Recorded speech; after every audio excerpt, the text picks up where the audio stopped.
ان اللہ بعثنی الیکم فقلتم کذبت وقال ابو بکر صدقت۔ حضور نے فرمایا کہ اللہ تعالیٰ نے مجھے تمہاری طرف رسول بنا کر بھیجا،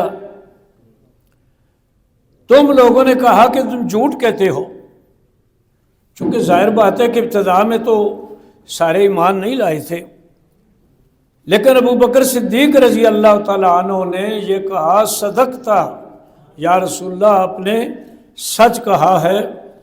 اور اس کے بعد حضور نے فرمایا وَوَاسَانِي بِنَفْسِهِ وَمَالِهِ، صرف زبان سے میری نبوت کی تصدیق نہیں کی، بلکہ اپنے نفس اور اپنے مال کے ساتھ میری غمخواری بھی کی، دن رات مجھے میرا ساتھ دیا ہے۔ وہ جو بڑا مشکل وقت تھا، اور آپ نے پڑھا ہوگا کہ جب حضور علیہ السلام پر انہوں نے حملہ کیا، صدیق اکبر آگے آئے تو انہوں نے حضرت صدیق اکبر رضی اللہ عنہ پر بھی حملہ کر دیا، بال تک آپ کے اتنے کھینچے کہ ہاتھ لگائیں بال جو ہے وہ مبارک باہر آتے تھے، بے ہوش ہو گئے۔